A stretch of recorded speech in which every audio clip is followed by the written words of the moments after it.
समाज का क्या ढांचा है? जब पैदा हुए हो, माँ बाप के अनुसार पढ़ाई करो, लिखाई करो, उसके बाद शादी करो, बच्चे पैदा करो और फिर खुद भी बूढ़े हो जाओ और मर जाओ। अगर यही जीवन होता तो गौतम बुद्ध जो है वो सत्य की खोज में कभी ना जाते। ये जीवन नहीं था। उन्होंने इन सब चीज़ें नकार दी थी कि बस पैदा हो जाना, पढ़ाई लिखाई कर देना, शादी कर लेना, बच्चे पैदा कर लेना, राज करना या जॉब करना, कुछ भी करो। अगर ये जीवन कैसे हो सकता है? इस जीवन में तो दुख ही दुख है।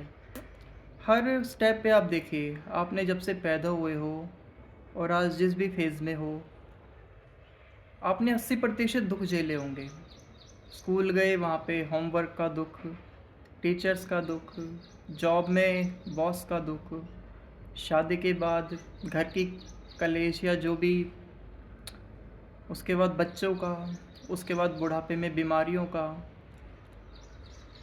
जब गौतम बुद्ध ने इन सब चीज़ों के आर पार देखा, उन्होंने कहा अगर ये जीवन अगर मैं जीऊँगा, अगर ये जीवन जी के जाऊँगा तो मेरे इस जीवन का कोई फ़ायदा नहीं हुआ। मैंने क्यों जन्म लिया? क्यों हमारे जो है इतनी पूरे वेद पुराण इतने सारे कहते हैं कि मानव जीवन बहुत प्रीशियस है, बहुत ही ज़्यादा प्रीशियस है।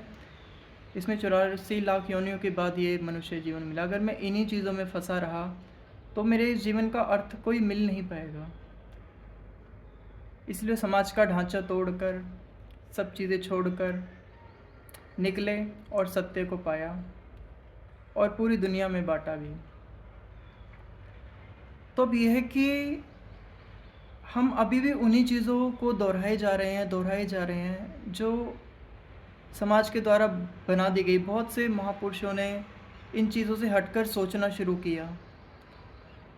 ये जो स्ट्रीमलाइन बना रखी है, इससे हटके तैरना शुरू किया और यकीन मानिए उनको रास्ते मिले, बहुत अच्छे रास्ते मिले, निर्वाण के रास्ते मिले, दुख से मुक्ति के रास्ते मिले, प्रेम के रास्ते मिले।